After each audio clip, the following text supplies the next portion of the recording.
Assalamualaikum warahmatullahi wabarakatuh. Perkenalkan, kami dari Prodi S1 Keperawatan kelas A dari kelompok 2. Di sini kami akan menjelaskan tentang farmakologi bentuk obat yaitu setengah padat.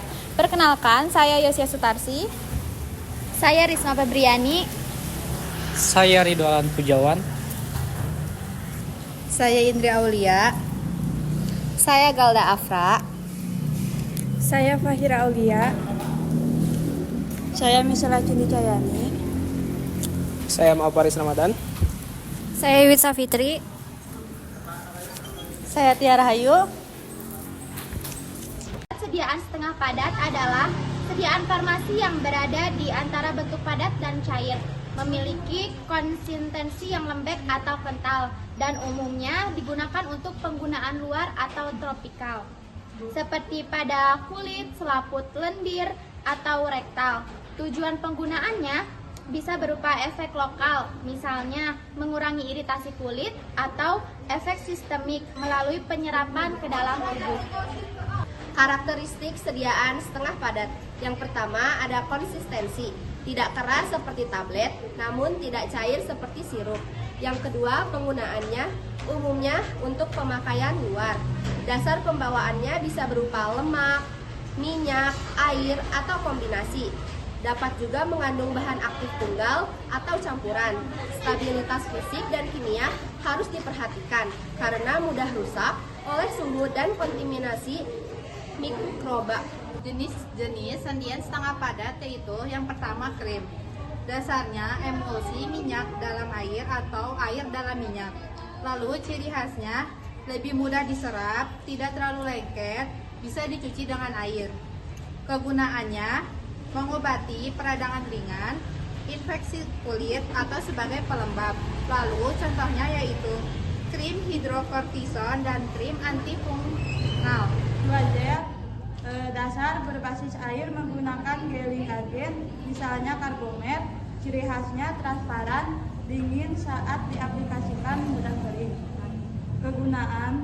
Kegunaannya memberikan efek lokal yang cepat, tidak meninggalkan rasa berminyak.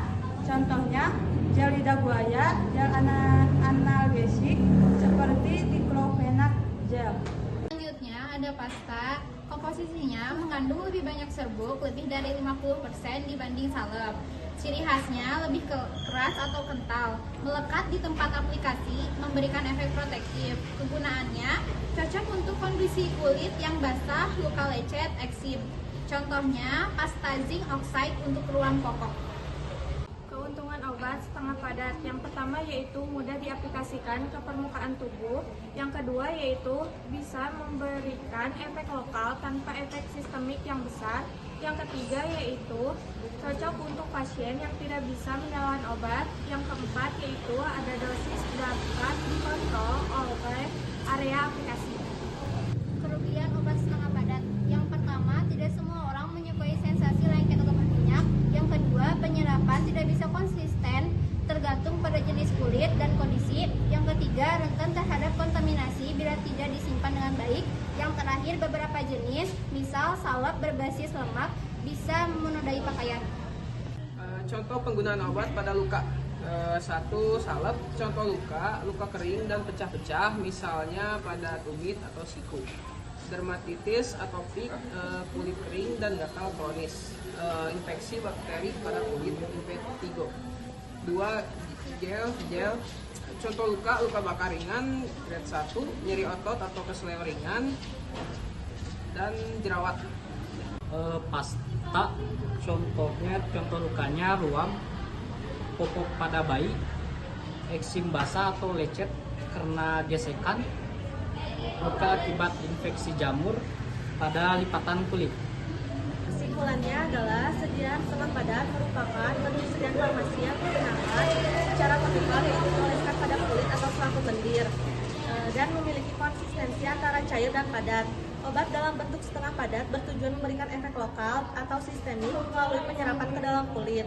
Keuntungan sediaan ini meliputi kemudahan penggunaan, kenyamanan pasien, dan kemampuan untuk memberikan pelepasan obat yang terkontrol. Sekian video penjelasan tentang farmakologi obat setengah padat dari kami.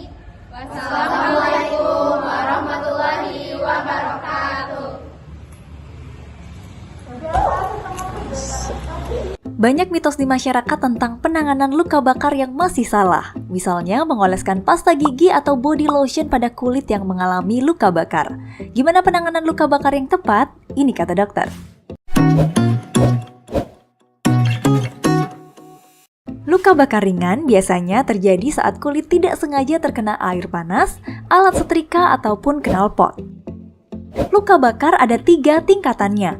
Luka bakar ringan atau derajat 1 mengenai lapisan kulit terluar atau epidermis, biasanya kulit jadi kemerahan tapi nggak sampai melepuh.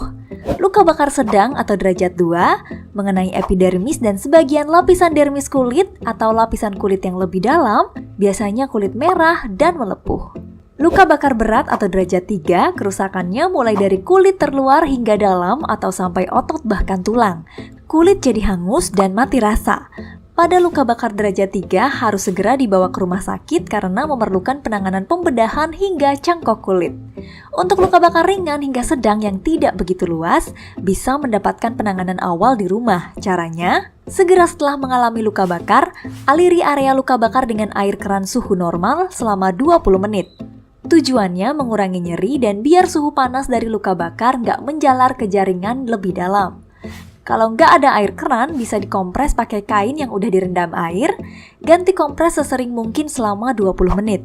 Jangan gunakan es atau air es untuk mengompres luka bakar karena suhu yang terlalu dingin dapat mengiritasi kulit. Jangan mengolesi pasta gigi ataupun lotion dengan pewangi pada area luka bakar karena bisa memicu infeksi dan tambah merusak jaringan kulit. Setelah luka bakar dialiri dengan air, oleskan salep antibiotik seperti bacitracin, silver sulfadiazin untuk mencegah infeksi.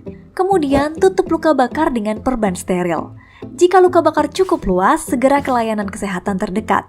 Ini kata dokter tentang penanganan luka bakar. Terima kasih sudah menyaksikan video ini. Dukung terus channel Ini Kata Dokter dengan like, Share, dan subscribe. See you on the next video.